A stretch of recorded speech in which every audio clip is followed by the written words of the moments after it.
Hello, listeners, and welcome back to Toolbox Talks on the Siteshed. And you're joining us today for episode 122, which is also part 8 of the Grow Your Perfect Business series. And you're joining me today with Mr.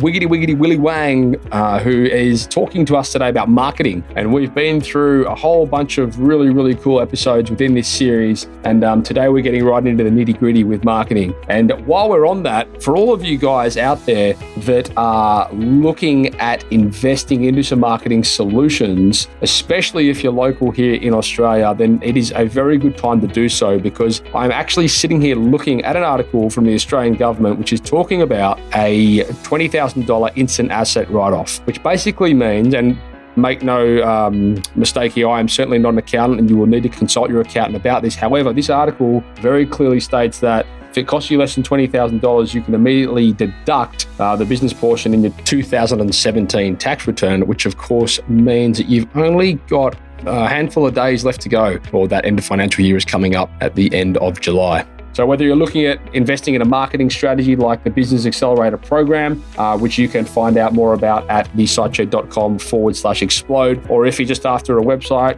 send us an email to info@thesiteshed.com, both of which we can help you with, both of which well and truly fall under that threshold. So it's a win-win for everyone. Anyway, that's enough from me. I hope you enjoy this podcast. If you've got any questions, you can certainly head across to the show notes and post something in the comments there. And I will also post a link to this article that I'm talking about within the same page. So enjoy the show and let's dive right in.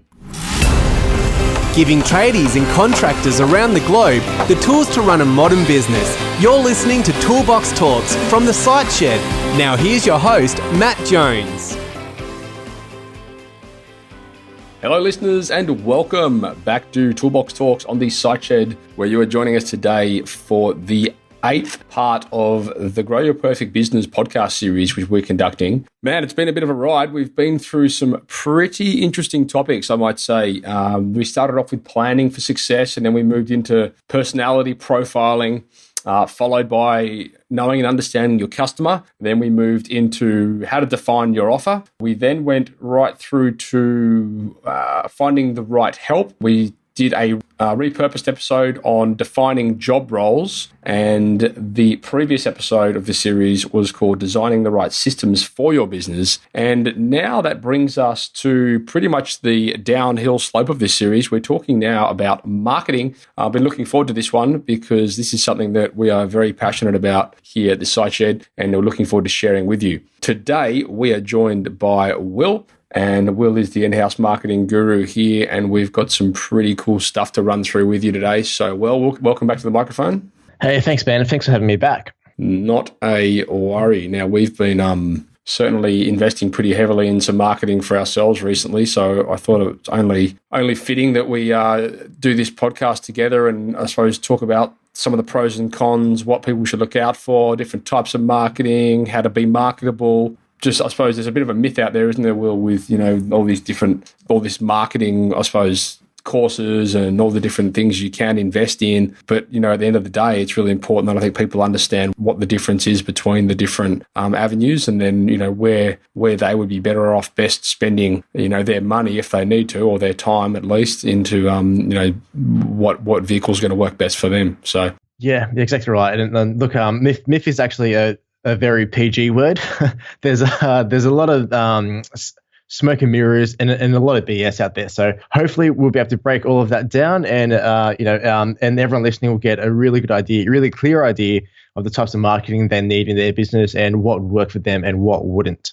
So, Will, in this series, in this episode, we've broken it down. First of all, I wanted to talk about being marketable yourselves, and then I wanted to talk quickly about how we can generate some quick wins for the listeners out there, and then we're going to dive a little bit deeper into the nitty gritty and the different types of marketing, and what they resemble and what they reflect, and how they may be suited in what application, and just that whole ecosystem that we so commonly refer to. And then in the final part, we're just going to run through a bit of a strategy. It's general, yes. However, it's a strategy that, if done correctly, will certainly work. We do it ourselves, and a lot of our clients do the same thing. So with that in mind, we might just start at the very top. And when we talk about marketing, I think one of the easiest things to improve from a business owner's point of view is ourselves. And, we see it all the time. I used to run a presentation called Reputation, and that a large part of that, reputation presentation was talking about, improving the simple things, making sure that you look respectable and you're not rocking up to the job site with a cigarette in one hand and a cup of coffee in the other and dinged up old ute and all this kind of stuff. So I think it's important that people, and I'm sure for anyone that listens to this podcast, they're certainly in that boat. I mean, anyone that's listening to this is probably in the space of well beyond that. However, it's worth bringing up because even last week, a client of mine was saying, or colleague of mine, I should say, was saying they had a tradesman come out to their job. It was after looking for a concrete. This is so funny, actually. I don't even know if I can keep a straight face while telling it, but they were looking for a concreting quotation for a driveway, and they had one guy that came out to site. He basically stood at the top of the driveway and with a coffee in one hand with his co-worker, and he basically looked down and he said, "Yeah, mate, I don't know, make it say 40 grand." Nice. And then they had another concreter come out, and he actually did a professional quote and, did it all properly. And he said, "Oh, mate, this is what it's going to cost. These are the reasons why, blah, blah." And of course, he won the job, but it's just, it does still exist out there. And I'm sure it is. We're going to do a special price for you. Just 40 grand. Yeah. But look, I think that's really important. If you, in order to be marketable, you really need to be reputable. And, if you're the easiest way that you can kind of start improving that is by working on yourself, and if you are in that situation, maybe it's not you, maybe it's your staff, even more important, your technicians that are out on the field, then, make sure they're marketable, make sure people are going to talk about them positively, make sure they've got people skills, or they're one of those guys that just stands there and, looks at his feet while he's, completely disinterested, they're not engaging at all. I mean, you see it all the time. But that's where I would certainly start. And then I suppose also it's worth mentioning that, you at the end of the day, your staff are kind of a reflection of yourself, and your business is certainly a reflection of yourself. So, if you're sending people out to the site that, do kind of resemble that persona we just spoke about, then, how does that look on you? It sort of reflects directly back on you. So yeah, so there's just on that too, there's a couple of things that we do that makes it a lot easier and minimizes the chances of that happening. So the first thing that we do is, for all of our staff who are customer facing, whether that's people going out there to install kitchens, whether that's salespeople going out there to install quotes, to give quotes, or anything like that, what we tend to do is from head office, we'll actually buy the uniforms. So everyone going out will have the same uniform. We'll make sure it's nice and clean. It's got the branding on there. So there's just a really good element of trust that goes out. So every time we step into someone's home or we step onto a job site, people know who we are and they know that we are professional. Yeah. Now, the other point on that too that you touched on, which is really good, is we actually do a lot of cross-training between our customer service and also our field guys, right? It's always worth helping the field technicians know that you are a reflection of the business. When you go and see a client, don't swear at them and just do the silly things that you wouldn't want someone doing on behalf of your business. So if you do have customer service teams, it's always nice to kind of do some cross-training and to get the two teams engaged together. Yeah, and I know over the years I've certainly been to a lot of training programs, and I mean there are a lot of companies out there that do invest very well in these sort of things, and it certainly shows. Some of the bigger companies who I won't name, but some of them have been on this show even. They do have a very good process and a very good system around training their staff to make sure that they are as reputable as possible, and they invest a lot into it, and it's well worth investing into. Everything from the way they speak right down to the way they look, and the way they personal hygiene, all this kind of stuff. So it's all important at the end of the day.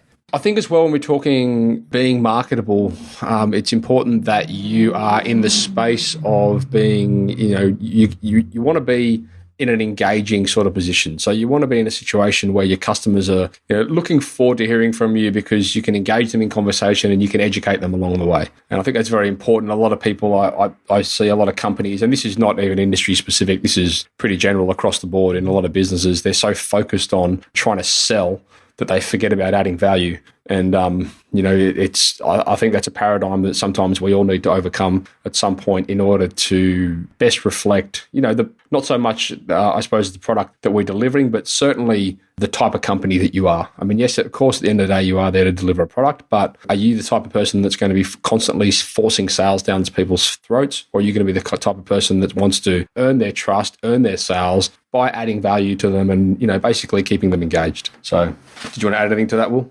No, that was done very well.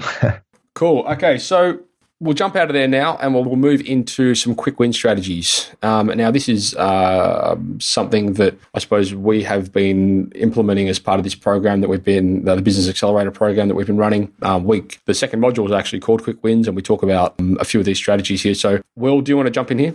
Yep. So essentially, when we look at quick wins, right, when a lot of people think about marketing in terms of the business, they just think about new leads or how can I get out to the marketplace? How can I get new people finding out about me and coming in and using my business, buying my products, buying my services, things like that. But generally, when we start with marketing or when we've got a new client coming on board and saying, hey, I just want my leads, I want my sales, what we tend to look at first is who have you worked with already, in terms of customers, who have you already spoken to in terms of giving that quote, because that's where your quick wins are actually going to come from.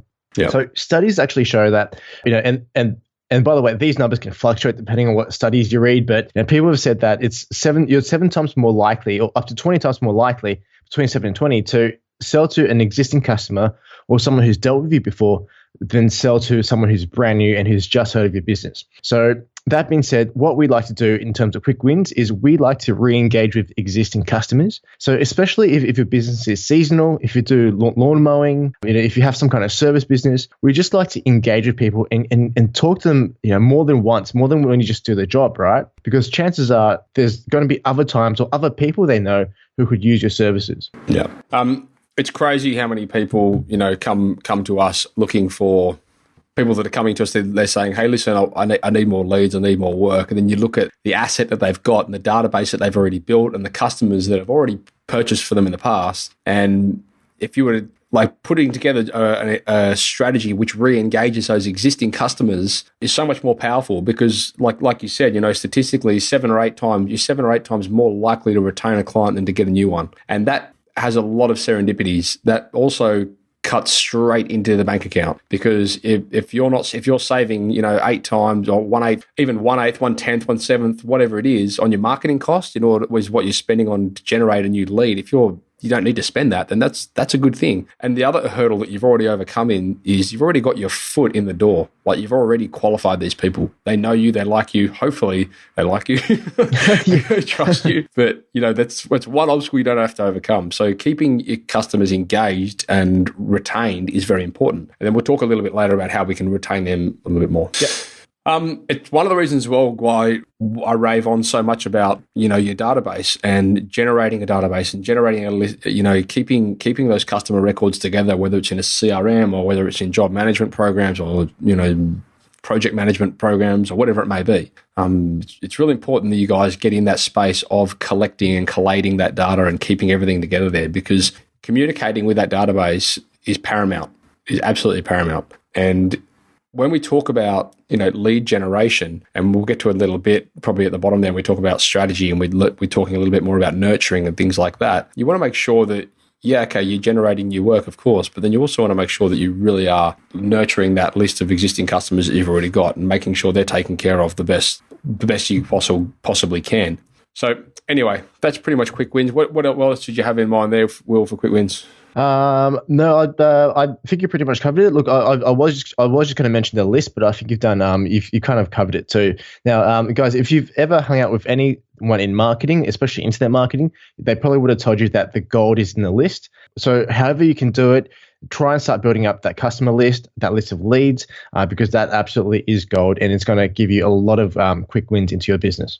So, Will, there's a lot of different types of marketing out there, and I think, especially over the last 10 years or so, there's been a lot of changes in the space of firstly, marketing platforms, then of course different types of marketing and how it's somewhat, what's the word, I suppose, evolved. Like, I mean, SEO as we know it today, search engine optimization, is certainly different to what SEO was 10 years ago. And I think this is just basically a trend that is emerging within a lot of these mediums that we choose to use.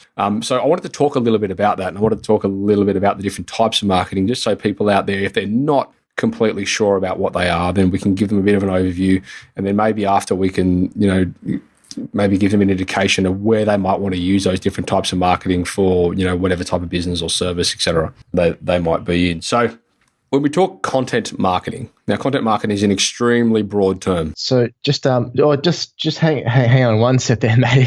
So what I think before we kind of dive into what the types of marketing are, just to kind of make it a little bit easier, because we kind of breathe this stuff every single day for us. For us, it's quite easy to kind of segment. But I think and especially if you're just starting out in the whole marketing space, you're just thinking about what kind of marketing do I need to do for my business. Just think of it this way, right? There's two types of marketing. There's passive marketing and there's active marketing.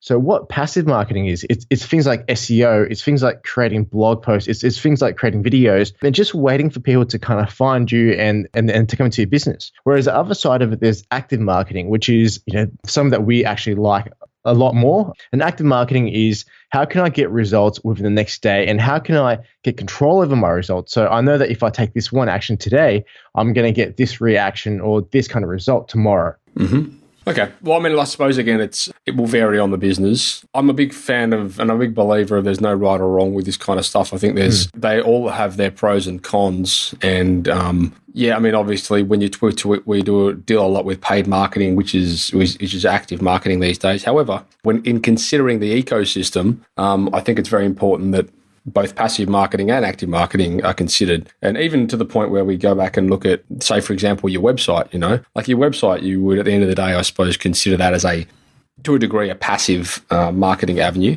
However, it will certainly affect either positively or negatively your active marketing campaigns. Like if you're running paid marketing campaigns and then people click on an ad and they go back to a website that's terrible, then, that's affecting your conversion. So I think they do work hand in hand.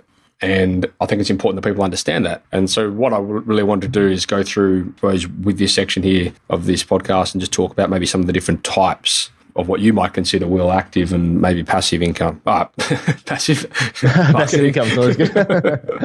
Cool. Let's do it. All right, cool. So when we talk content marketing, let's talk a little bit about that, because it's kind of a buzzword and a lot of people are familiar with it. However, maybe they're not so familiar with what it actually entails. So content marketing typically is the creation of content that you're using for promotion. And you may have heard the terms, blogging before, or video blogging. And then, of course, I'm sure a lot of you guys would have heard of SEO, which is search engine optimization. And what that basically... I get emails about it every single day from people.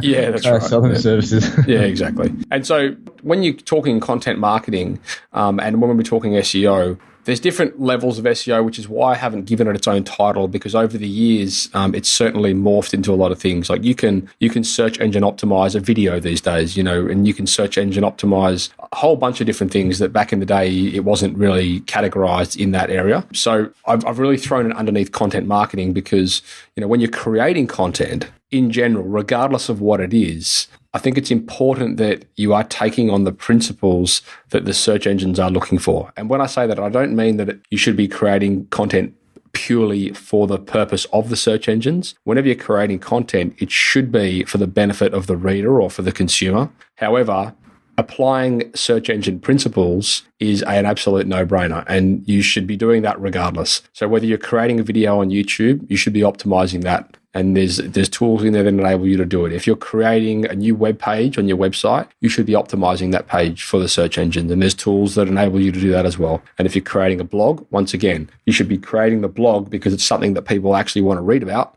primarily. And then secondly, you should be applying search engine principles to that blog so that it does show up in search queries. And a search query is basically if somebody is to jump onto the internet and they're looking for whatever it is you're talking about or whatever that article is. So did you want to add anything to that, Will? Nope. You're the specialist on the whole SEO space, so I think you pretty much covered it. Yeah. Okay, cool. So anyway, the bottom line there is, when it comes to content marketing, yes, I think it is important. I think it is valuable. And as Will said, a lot of the time it can be passive marketing. However, you'll find very often that with content marketing, it can be used for both. You can be used both passive and active. And what I mean by that is, if you were to go and create, say, a video series, or perhaps it was a web page on your website, which was talking about a specific service, or maybe it's an experience you've had, or it could be a case study, then that is kind of passive content in the sense that, okay, if we optimize this properly, people may be able to find it if they're searching it organically. So if they're just searching it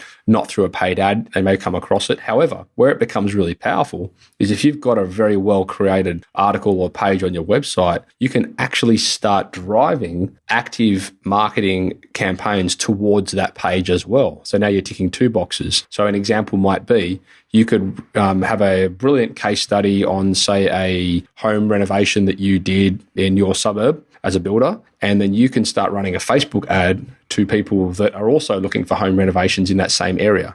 So now you're kind of ticking two boxes, which is a smart way to go about it. Yeah, so when you start mixing the two of them, they can actually become more powerful used together than just using them separately. So that's a good point. Absolutely, and it's very often a compounding effect. So I suppose if I'm going to leave anything with you in relation to content marketing, it would be this: create content that is what your audience is looking for and what they're interested in, and then apply search engine principles to that content. And that's pretty much what I want to leave with you there. So then we talk about moving along now into engaging marketing. And when we talk about engaging marketing, it's things that, again, I suppose it's what you would somewhat consider passive. So even if you looked at this podcast, for example, this podcast is a free tool to add value to you guys so that you guys can learn. However, subliminally in the back end, it's tying everything back to the site shed. So that's a good example of engaging marketing. Like, you guys are listening to this because you want to learn something. However, it's coming from the site shed. So another example might be Facebook groups, or maybe you've got like membership sites or communities or something like that. Again, that's engaging marketing. Like, you're adding value all the time. You're feeding into that community, and then subliminally it's coming back to you. And also there's, networking events and all this kind of stuff as well, which I suppose is also kind of engaging, although it's also a little bit cold outreachy, but we'll get to that in a little bit. Did you want to add anything to engaging there, Will? Nope. That was pretty good. So now we get into the nitty-gritty of things. And when we start talking paid marketing, this is something that I think a lot of people have had negative effects with paid marketing, in the sense that they probably don't completely understand, to the best of their ability, what the pros and cons are, and where not they should be investing into it. And I've always said this: the problem, you've got to beware of specialists, because the problem with specialists is, if you go to an AdWords specialist and what you actually need is search engine optimization, it doesn't matter. You're going to be leaving there with AdWords. So understanding what the different vehicles do and how they work and where you should apply them is very important.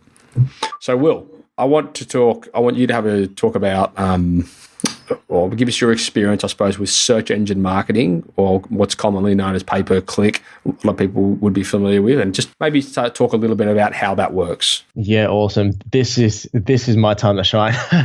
This is where I come in. Hey, cool. So look, paid marketing. It's to kind of take a step back. I mean, if you're thinking about what you can do in your business in terms of marketing, in terms of getting new leads in, often what we suggest first is, look at how quickly you need the leads, and look at where you can get the leads from. So all paid marketing is, it sounds like this fancy term, but all it is going to places where your leads are already hanging out, and then getting them to come back into your business, but paying another service to get their attention.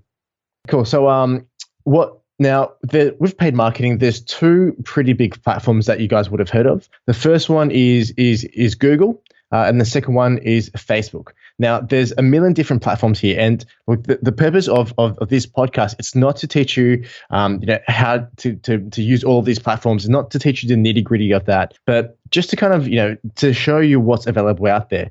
So you've got places like Google, Bing, Yahoo, and what we classify these ones as, they're called PPC or pay per click.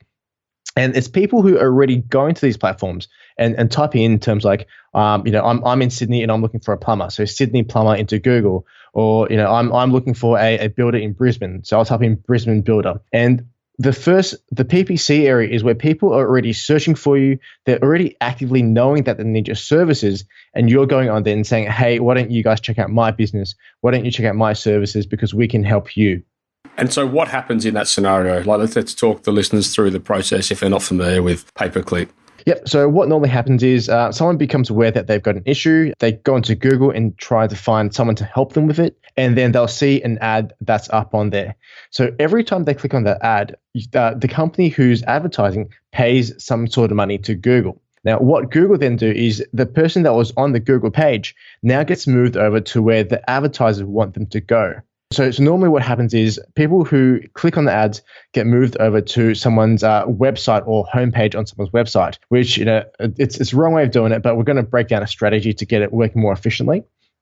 But typically that's what happens. So someone does a Google search, sees an ad, clicks the ad, advertiser pays Google, and the person doing the search gets moved to their website. So I think it's very important that people understand that when you're running an ad on Google or Bing or Yahoo or whatever it may be, so search engine marketing or pay-per-click marketing, you as the person that's running that ad will get charged when somebody clicks on it. Now, depending on what your location and depending on what your service is in that location, that cost per click will vary dramatically. And to give you an example, so if you're a plumber in Sydney and you are looking to compete on the keyword, which would be block drain Sydney, you'd currently be paying about $70 per click. Now, that's a lot of money. So keeping in mind as well, that's not a lead, that's not a conversion, that's not a sale. That is purely somebody looking at your ad and clicking on it. And now this is where you need to get very clever when you start talking about your ecosystem and considering all the different areas, passive marketing, active marketing, all these kind of things, right? Because when somebody clicks on that link, which is going to cost you $70, you want to make sure that they have the best possible chance of becoming a client. So there's a strategy behind that. If you're sending that customer who clicks on that ad straight back to your homepage where they have to go and start searching for the service that they've just seen in that ad, then that's going to lower your conversion, which means that it's going to take a lot more people clicking on those ads for you to get one sale. Yeah, so look, that's definitely don't do that, because on a homepage, typically, conversion rates are less than 2%. So imagine paying $70 for a single click, and only, you can pay $7,000 and you only get 2 leads come out of that. So it can be crazy expensive.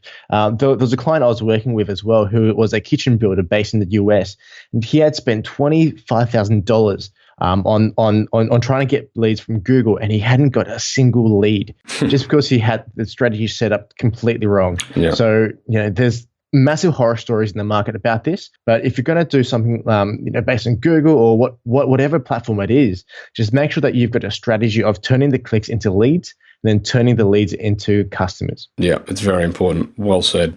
So what about social media, Will? Because, obviously there's a lot of social media platforms these days. There's a lot of, we are always seeing ads pop up on social media, boost this post, boost that post, the ad for this, ad for that, blah, blah, blah. So let's talk a little bit about the validity of, first of all, let's talk about some of the different platforms that are out there. I know primarily you've got your Facebooks, Instagrams, so, okay, for the listeners out there, are Instagram ads run through Facebook these days, Will? Yes, they are. So Instagram is actually owned by Facebook. Mm-hmm. So if you're on the Instagram platform, you'll see that it links into Facebook really easily. If you're doing any advertising, you get the option of doing it to both. Yeah. Okay, cool. And then the more business style social media platform would be LinkedIn. And you can also advertise on LinkedIn. You typically would find, it'd be fair to say that most people that advertise on LinkedIn are people that are advertising services that are business to business. It's not so much business to consumer, whereas Facebook's probably a little bit more the latter. Yeah, look, it's actually really interesting because with these platforms, they're constantly just changing and always evolving, right? Because if you thought about it, traditionally Facebook, in the sense of marketing, advertising, used to be business to consumer. So it was an easy way to get in front of an audience of consumers who could be the end users of your products or services. That's actually starting to change quite a bit. Now, what we've found that Facebook is starting to become the premium, for us anyway, the premium advertising platform. So it's certainly much cheaper than trying to compete on Google. But you can get super targeted when you're advertising on something like Facebook. So, for example, if you're looking to target mums who live in Wisconsin, USA, that's completely possible, and there's ways to get really targeted and in front of the right people for you. Or, for example, if you're looking to get in front of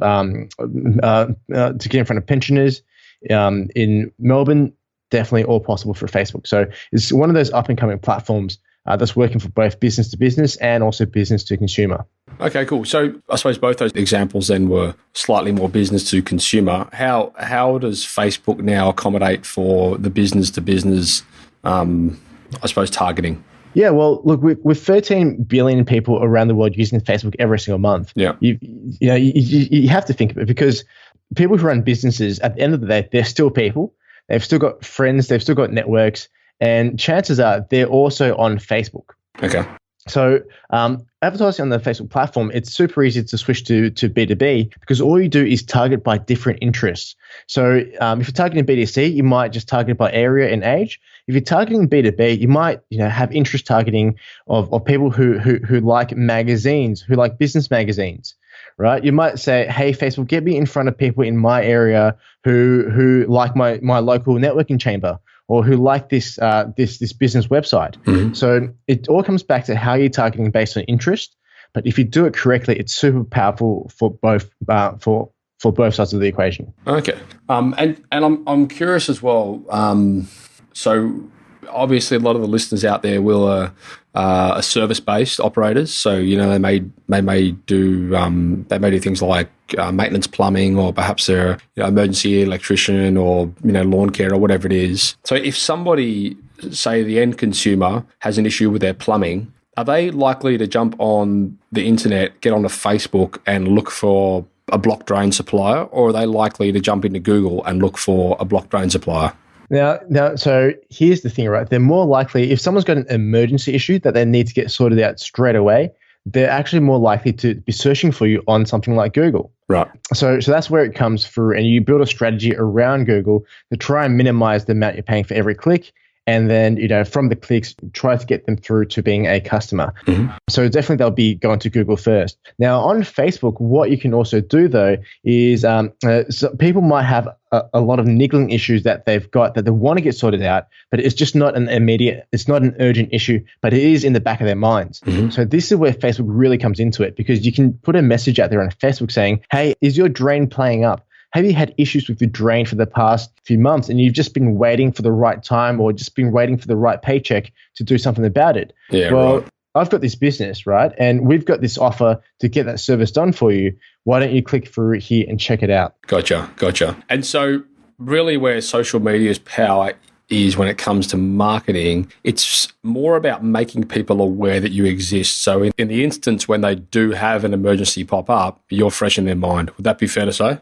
Yeah, it is. But that being said, it depends on the strategy, and there's no right way or wrong way to do it, because I've seen people like emergency plumbers use Facebook really, really well. Yeah. And they've actually got emergency jobs based off Facebook. But I've also seen other services use Google, who traditionally, there's not as many people searching for them, but they've really dominated that. So there's no one shoe fits all. It depends on the business. It depends on what your market's reacting to, what your customers are kind of liking. Okay, cool. So moving along then a little bit, Will, I just wanted to talk a bit about some cold outreach strategy. And, a lot of these things to a degree are considered dead. I know I watched a Gary Vaynerchuk video yesterday. He was presenting at a big workshop, and he said, everyone in the crowd who actually gets annoyed when somebody calls them, put your hand up. And about half the room of the auditorium put their hand up, and he got them all to stand up. And he said, now, this is really important, guys, because what this is telling us is that the traditional ways that we used to market. So when we pick up the phone and we start cold calling people, it's invasive in the sense that it's making you or making them try to respond to your time. Basically, your time, you're making them fit into your schedule. Yeah. Whereas if you send somebody an email, or if you send something, if you contact somebody through a text message or whatever it is, saying, "Hey, give me a call back when you get a message or when you get the chance," whatever, then that's putting that phone call in a position where, or that form of communication in a position where they're in control. So you're not sort of in their face saying, "Hey, take this call, take this call, take this call." They can call you if and when they're ready.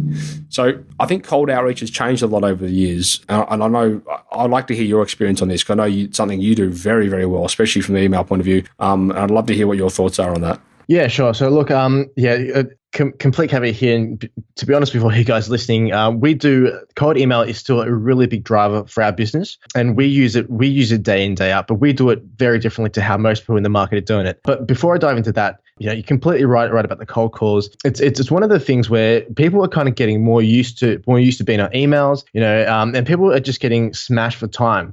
So to have someone to take time out of what they're doing, they might be on the tools, they might be watching their favorite show, whatever it is, to get a cold phone call and to interrupt them from their lives, it is really, really intrusive. Now, cold phone calls used to work a lot better before. We're actually seeing a massive decline in that now. And it's something that, we still kind of mix phone calls into our whole prospecting and lead generation process, but we use it at the very back end rather than leading with a cold phone call. Yeah, because you still, we still certainly use it a lot for follow-up, and I'm wondering if perhaps maybe that's a little bit invasive, What are your thoughts on that? Look, I think for me anyway, there is nothing that can replace me talking to another human being on the phone one-to-one, right? Yeah. For me, ultimately, the entire goal of what we do in marketing is to get to a conversation with someone else, with another person.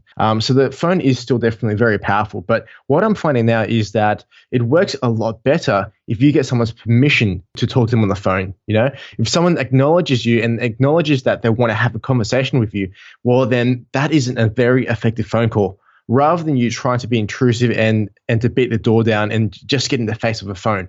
I know one of the things that I do quite well is I'll send people like a calendar link, and that gives them the option, if they want to talk, they can choose a time that suits them best. And that we typically find that gets a very good response, because like you say, a lot of these guys that we speak to, they are busy. They're out there on the tools. They're swinging hammers, and they don't want to be on the phone all day, every day. And whenever they are on the phone, it's taking them away from doing their job effectively. So, like, a lot of them really appreciate that. And perhaps a lot of your listeners out there, maybe that's a strategy that you may be able to deploy as well.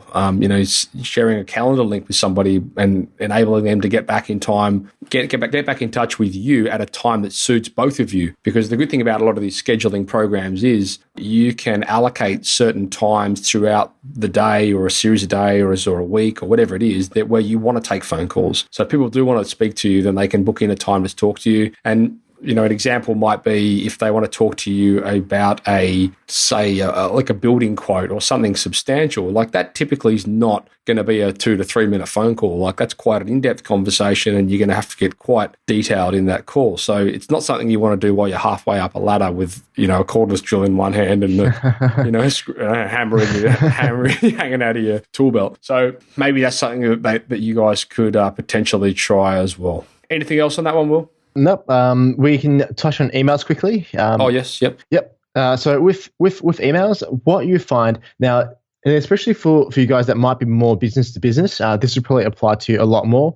So say, for example, if you're a subcontractor and you're going to builders trying to look for work, what I typically find that email is still a big driver. And if you do it well, it can be one of the best forms of lead generation for your business. But what a lot of people forget, and what a lot of people do, is they just switch their personalities as soon as they get behind the keyboard, right? Because look, you and me having a casual chat right now, it's all fun. We're talking casually like people do.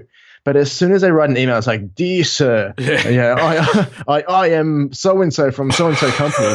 And people get turned off because at the end of the day, you're marketing to people. You're not marketing to a robot. Yeah. So you've got to talk like a person, talk like you, have your personality show through in the emails. It's so funny you say that. As soon as you say that, I just think of all the sign-offs you get with email signatures, like, "Yours sincerely, Yours truly, like. Yeah. Can you imagine like being down at the pub having a beer with your mates and you're like, okay, guys, Sincerely, yours sincerely. fellas, Exactly right. Look, I mean, it's so funny that people do that, and it just cracks me up. But look, be yourself. And one of the, it's funny because one of the biggest, one of the best wins for email that we've ever gotten was actually off an email series that it's just so casual, right? It's a lot of humor in there, and we actually joke on the emails. But because people read it, because it's personal, because it's got humor and people laugh when they read it, we get a lot higher response rate than if we just send a generic, hey, by the way, this is me, can I sell you something? Yeah. So 2 points, try and be yourself and make it about them as well. Like, what benefits do you provide to them rather than talking about you?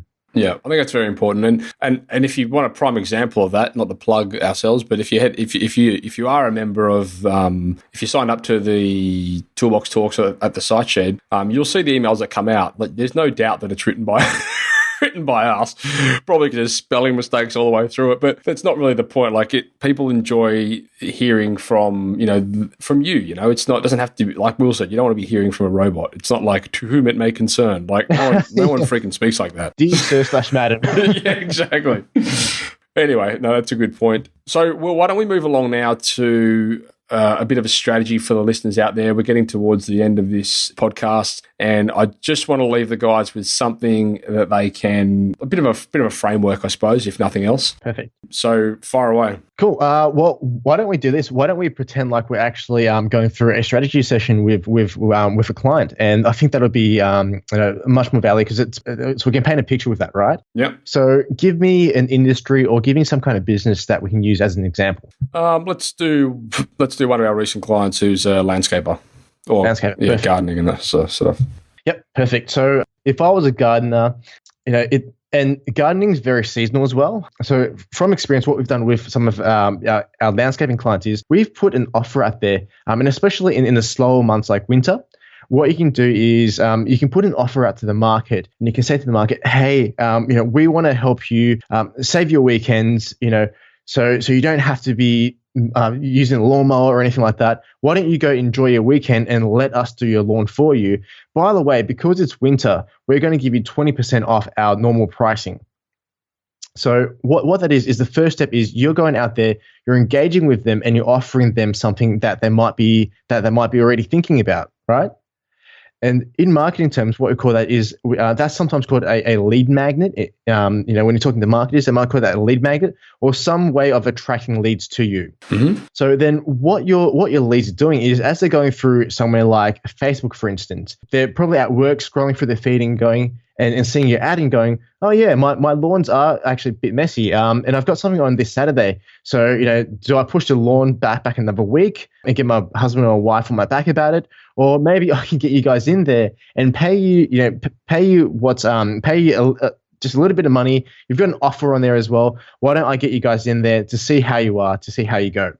Okay, cool. And so once we've got this offer or this lead magnet or whatever it is, does it always, as well, I think it's important that people understand you don't have to be discounting, and I would probably suggest in a lot of the cases that you don't. I think, sometimes it's just make that lead magnet a real no-brainer. So, another example might be, and I'm sure I've spoken about this before on the show at some point, but we had a landscape client a couple of years ago. We ran a campaign for them, which was how to best maintain your rose bush coming into, I think it was winter. I don't know. I'm certainly not a horticulturalist, but I think that was what it was, and that was the lead magnet, and that actually did really well because it was specific and it was targeted towards the seasons and it was relevant, and then we also could quite well target who saw that lead magnet, which I'm guessing is where you're going to jump into next. Yeah, exactly. And look, that is a really, really good point too, because a lot of our clients that come through, we actually teach them to never discount. So but the idea of the lead magnet was just to kind of illustrate what you can do. And the easiest way of doing that is just to have an offer. Now, I just wanted to expand on that a little bit because there's a case study of a carpet cleaning company in the US that did super, super well using this lead magnet system. So what they actually did was, now again, this is definitely a bit of discounting, but what they did was they figured out the products they sold, right? So they sold, so the first point of contact was they could clean 2 rooms. And what they did was they didn't want to just go into a house and only clean 2 rooms. They wanted to clean every single bedroom. They wanted to clean the lounge room, the couch, the stairs, everything like that. But there was a lot of resistance to someone coming in and paying $500 to $800 to get their entire house cleaned. So what they actually did was use this lead magnet and reduced, and created a special offer of cleaning 2 rooms for the price of $30. But what that lead magnet does is it gets you in front of the customers with the opportunity to give them more value and at the same time to charge them for that value as well. Okay, so I've been in a situation actually with carpet cleaners, and I had the same thing. It was 2 rooms for whatever it was, and then when we came, and you know what it was? It was like a once-over clean or something, and they didn't actually clean the carpet very well. And I sort of said, well, guys, you've done this, but it looks terrible. And they're like, oh, no, well, you need this service on top of it if you want it actually cleaned. And I was like, are you kidding? Like, there's got to be a line there, that you got to draw, which is basically... Yeah. Definitely don't do that, right? Because look, that's just going to annoy people. That's going to destroy any goodwill that you have with your customers. So definitely don't do that. So the whole mentality you need coming into it is, look, yes, we're only breaking even, or yes, we're making a bit of a loss to do these 2 rooms. But what we're going to do is we're going to do such a good job, and your carpet's going to look so completely different that when you step into every other area of your house, you're going to go, yeah, man, it just doesn't look nearly as nice as the 2 rooms I've had cleaned. So the whole mentality is to give them value for it. But at the same time, when you do that, people are going to look at what else you're offering and go, yeah, look, I want the rest of my house and my couch to look like this. I want it to smell really good. Since you're here anyway, you might as well do the rest of it. Okay. So I suppose there is, like when we're talking lead magnets, there's 2 different ways. I mean, to my way of thinking, that's kind of, and we're getting a little bit technical in the space of, talking lead losses and all this kind of stuff, but as long as your lead magnet at the end of the day offers your customer or your potential customer value. And I think that's important. If they can see value in that product and they can see value in whatever it is you're offering them, then it's a no-brainer for them. So, of course, they're going to go and get it. Does that have to go down the path of, discounting or, getting people in the door for this much and then upselling them? Yeah, well, maybe not. I mean, I know there's a lot of guys out there that listened and they're listening and they quite successfully, I might add, a lot of them anyway, they'll offer the $99 block drain services where they'll go out and they'll clear the block drain for $99, but they won't actually clean it. So, they'll stick a spearhead through the through the blockage, and that'll relieve the backflow, the backup. But they'll stick the camera down there, and it'll still be chock-a-block full of roots. And then they'll say, okay, well, if you want us to clean it, then it's going to be this much. And so, I mean, there are pros and cons to that process, I suppose. And a lot of you guys out there, I know a lot of you are doing it successfully. You probably got better feedback on that than we would. So I'd love to hear what your guys, what your experience is with that. However, the bottom line is, at the end of the day, your lead magnet should speak to your customer and it should be offering them value. Yep. Well said. Okay, so now we've got our lead magnet. How do we get it in front of them? Yep. So look, the key thing about marketing, right? Because a lot of people, they specialize in one kind of thing. So they go, we only do Facebook marketing. We only do Google marketing. We only do this and that. But what you have to think about is go where your leads or go where your customers are already hanging out. Mm-hmm. Now, if your customers are all hanging out on Facebook, well, hey, that's a great place to go. Or if you've got a service that people are actively searching for you, and that's the best way to get in front of them, go to Google. Yeah. Or maybe you've got a service that that your customers are more offline, or your customers might be a bit older, so they don't like all this internet stuff, and they just like reading local newspapers and local magazines. Well, that's where you go. So think about who your customers are, think about where they hang out. And that's where you put your lead magnet to try and fish and get leads coming into your business. Yeah, it's a good point. I mean, it's one of those, when we talk about, considering that whole ecosystem, you've got to be very discerning at the end of the day as to where you're spending your money, because, I mean, depending on who your customer is, you might find that a letterbox drop could return better results than, a Google ad. And that's a reality, like if you're trying to speak to, if your customers are retirees or they're perhaps, of an older demographic and they're not so technical savvy, like Will just said, then they're probably not going to see you out on Facebook. I think fair to say the days of yellow pages are pretty much gone, but, perhaps they're not, looking online for you. So you've got to be discerning in that regard. Yeah, I was actually talking to a house inspection company based out of Alabama in the US just recently, and some of their customers still fax through their order forms, right? And none of the customers like paying online, and they only take payments. 99% of the payments are done either by cash or by check. Now, with that type of customer, you've got to sit back and go, look, are they likely to be on Google searching for my services? Now, it very well could be yes, but it very well could also be no. So it really depends on where your customers are, and that's exactly where you go. Yeah, it's funny. I was only talking to one of my old plumbing teachers who he lives locally here and sometimes has coffee in the morning. He was saying the other day that he went to renew his plumbing license at the local authority. And he sent them a check, and they sent it back because they don't accept checks anymore. And he was out. He was like, "Well, how else do I pay? I'm not doing that online banking stuff. Like, surely that's how everybody gets ripped off. Just that old school mentality." But you got to accommodate for that. That's a prime example, I think, of the Road and Traffic Authority not catering for that demographic. Yeah, exactly. Okay, cool. So I suppose what else have we got there in terms of that strategy? Yep. So you've got your lead magnet, which your customers see and is of value to them. So for them, it becomes a no-brainer.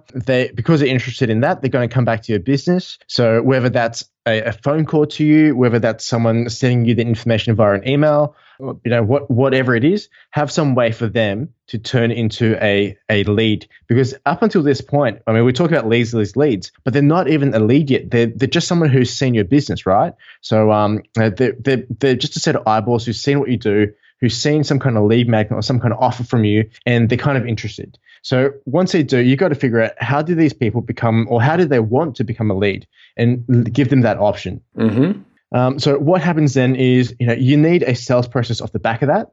So if someone wants to become a lead via phone, that's perfect, right? Get them to call you, but on the phone, make sure you get their details, make sure you understand what they need help with, and have some way of recording their details and what you needed to do for them in a kind of system.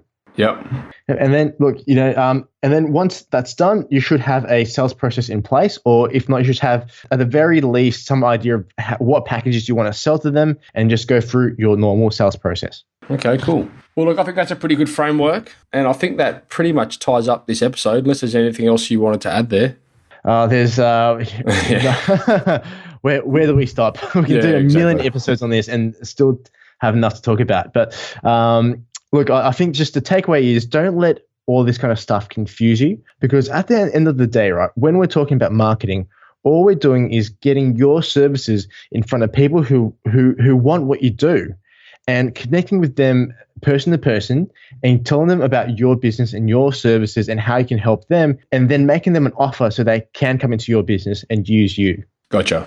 All right, cool. Well, look, I think that's a wrap there, folks. If any of you guys have any questions, or if you, as I said before, if you've got any experiences with any of these campaigns that you may have run in the past, or things like that, then we'd love to hear about it.